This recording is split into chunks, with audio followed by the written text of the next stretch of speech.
اعوذ باللہ من الشیطان الرجیم بسم اللہ الرحمن الرحیم السلام علیکم ورحمۃ اللہ وبرکاتہ۔ بے نمازی سے متعلق ارشاد رسول حضور سرور کائنات فخر موجودات صلی اللہ علیہ وآلہ وسلم نے نماز میں سستی کرنے اور اسے چھوڑنے والوں کے لیے ایسی ایسی لرزہ خیز وعیدیں بیان فرمائی ہیں جنہیں پڑھنے سے دل میں کپ کپی اور جسم میں تھر تھراہٹ پیدا ہو جاتی ہے۔ وقت گزار کر نماز پڑھنے والوں کے بارے میں سرور دو عالم روح فدا صلی اللہ علیہ وآلہ وسلم ارشاد فرماتے ہیں، من ترک الصلاۃ مدى وقتها عذاب فی النار حقبا۔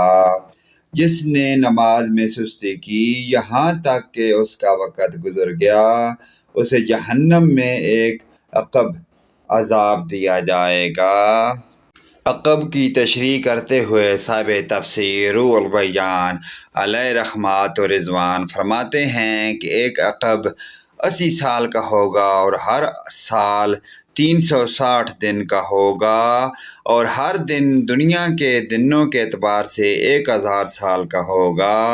میری ماں اور بہنوں، آپ اپنے ماحول اور دنیا کے برس سے اس کا حساب لگائیں تو آپ کو معلوم ہوگا کہ ایک عقب اس دنیا کے 2,88,00,000 سال کے برابر ہوگا۔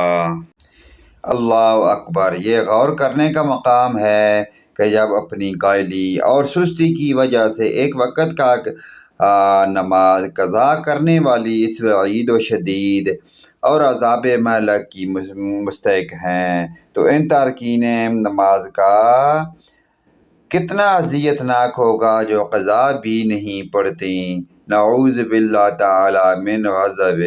بے نمازیوں کے بارے میں ایک جگہ حضور نبی کریم صلی اللہ علیہ وآلہ وسلم اس طرح ارشاد فرماتے ہیں کہ قیامت کے دن سب سے پہلے تارکین نماز کے منہ کالے کیے جائیں گے، اور جہنم میں ایک وادی ہے جسے نملم کہا جاتا ہے، اس میں سانپ رہتے ہیں۔ ہر سانپ اونٹ جتنا موٹا اور 1 ماہ کے سفر کے برابر لمبا ہے۔ وہ بے نمازی کو ڈسے گا اور اس کا زہر 70 سال تک بے نمازی کے جسم میں جوش مارتا رہے گا، پھر اس کا گوشت گل جائے گا۔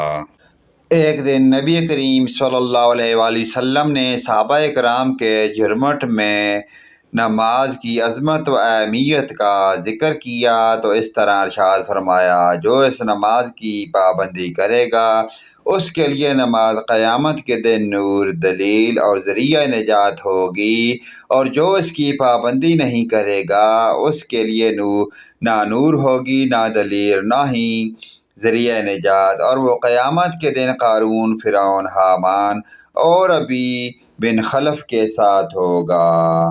پیارے دوستو، اس پیاری حدیث کو اپنے والدین، رشتہ داروں، عزیز و اقارب کے ساتھ شیئر کریں۔ آمین یا رب العالمین۔